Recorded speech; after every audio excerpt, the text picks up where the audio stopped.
This sand sure is slippery. Trying to talk about NieR Automata right now is pretty hard. It's not that I can't find the right words to do so, it's that I'm not allowed to use a lot of them.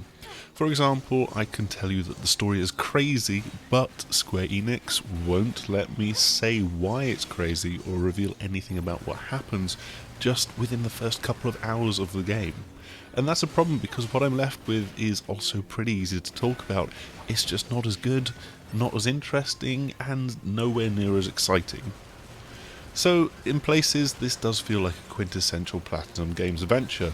There's some great feeling combat and action gameplay here that's nice and easy to get to grips with, but then there's also plenty of depth to the system as well. It's as simple as getting the timing of the dodges right, which is nice and easy to do, and you can have plenty of fun equipping different weapon pairings, and that then gives you different and more flamboyant attack combos, such as this particular baseball-esque attack. It's a lot of fun when you get into a fight, and it's in the combat that this game gives you one of those first little glimpses of what it can become later on. NieR Automata follows on from the first NieR, which was in and of itself a spin-off from the Drakengard series, and here it depicts a future world in which humanity has been banished from the Earth to go and live up in space above it. Occasionally, though, they send down Yorha androids on missions to strike back and try and reclaim the planet from the robots that banished them. Many of you will have already met 2B, the female android protagonist, and 9S, her teenage boy companion, I guess? You will have met them in the demo that was released at the end of last year, and the section of gameplay that you had there is actually quite near to the beginning, preceded only by a part of the game that, you guessed it, I'm not allowed to talk about.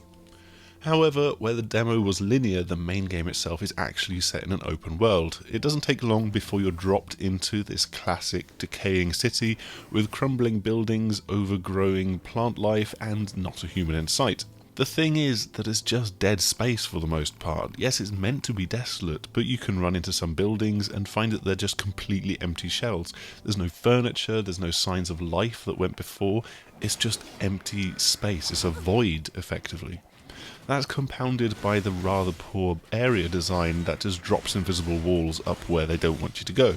It doesn't matter that I wanted to go through a doorway to an adjacent open area, for example, which would have made complete logical sense because it's an open doorway. Instead, I have to go and take the long way around, for no reason. There are, however, little pockets of activity. There's a resistance camp with a handful of humans that you've been sent there to help. There's moose and boars wandering around, and if you're actually cunning enough, you can hop onto and ride the moose around, which, as you can see in the background, is brilliantly silly. And of course, then there's the robots that have taken over, and you can just fight them.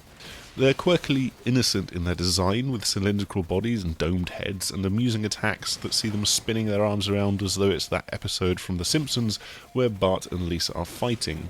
I'm pretty sure that you know the one that I mean.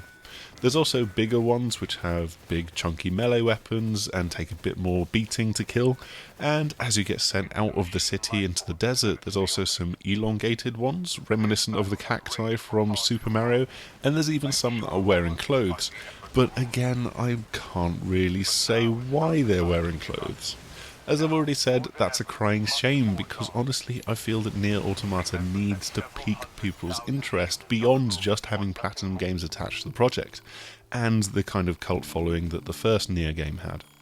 So I want to tell you and show you about this one scene that made me laugh at how brilliantly unexpected it was, and I want that to be the first of many twists that the game spins out, but all I can say is that there's these little glimmers of what could be a good game.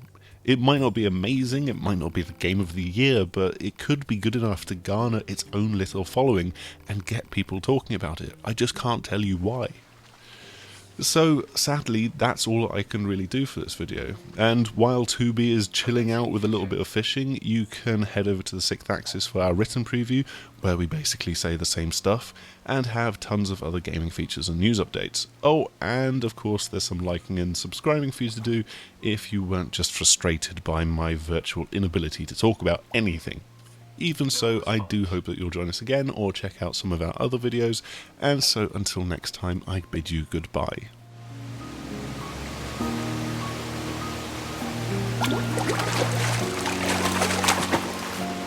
Report.